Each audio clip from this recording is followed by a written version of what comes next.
I started the Kitchy Kitchen about 10 years ago, so I've been blogging for quite a while.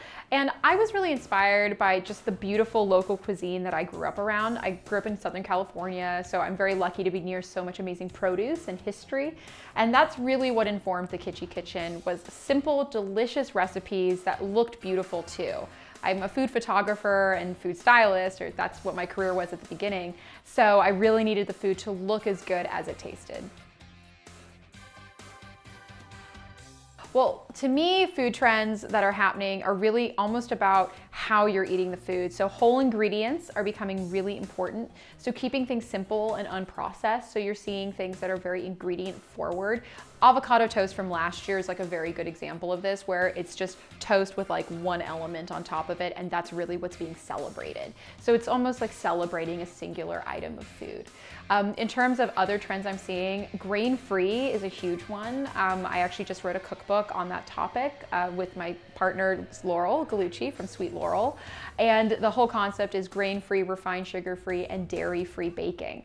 And so because just we're seeing so many more allergies, we're seeing people who want to eat healthier, who want to eat more whole foods, that really is a direction that we're seeing in the marketplace. And then I'd say on top of that, keto is actually another one where I was not familiar with this term until the beginning of this year, and now it's everywhere. So ketogenic cooking is basically heart-healthy cooking where it's very, very low in sugar, high in protein, very good fats, really good fibers as well. So really just food for your body.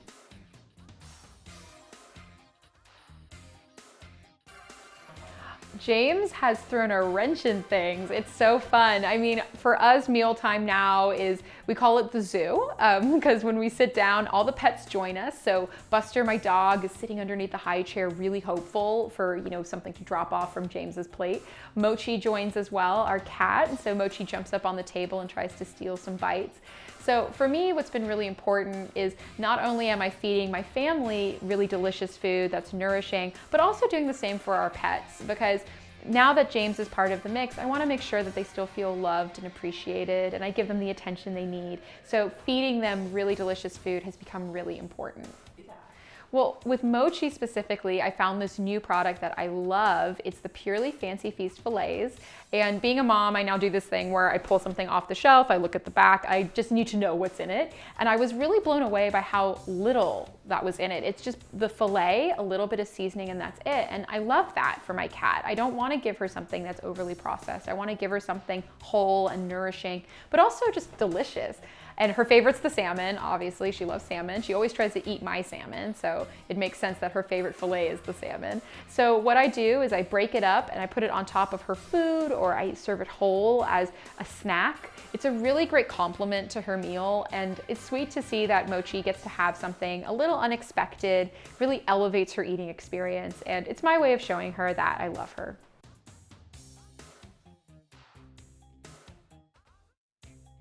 Social media now is everything. It's funny, I'm actually an introvert. So social media at the beginning was kind of a chore. It was really hard to get into. And now I can't imagine not being engaged with it. What I love about it is when I grew up watching food television, I wanted to, I wish I could call Martha Stewart and find out how to, I'm having a problem with a recipe, how do I do it? The great thing about social media is now anytime someone is trying one of my recipes or doing something new, they just can DM me on, Instagram or on Facebook.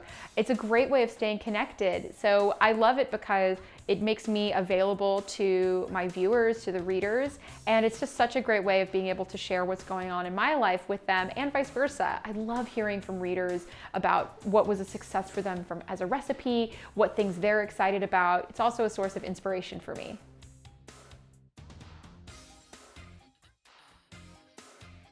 What's so crazy to think about is that 5 years ago, if you said Instagram would be the core of your strategy, I'd be like, Insta what? Is that a thing? And now you can't imagine blogging without it. So thinking about food blogging 5 years from now, there might be some sort of technology that comes through and sweeps the entire industry. So it's so hard to say, but I would say video content. I think people are so visual, that's really how they connect, especially with food. I mean, if you can't eat the food or smell it, you have to at least look at it, right? So I think that visual content, either in video or photography, is gonna just continue to grow, and that's gonna be a huge part of it. So for me, please check out the kitchykitchen.com. You'll find all of my recipes there. Also, my new cookbook is Sweet Laurel, which is all about grain-free baking, and that's available anywhere books are sold. And then for Mochi's new favorite snack, make sure to check out fancyfeast.com/fillet your way.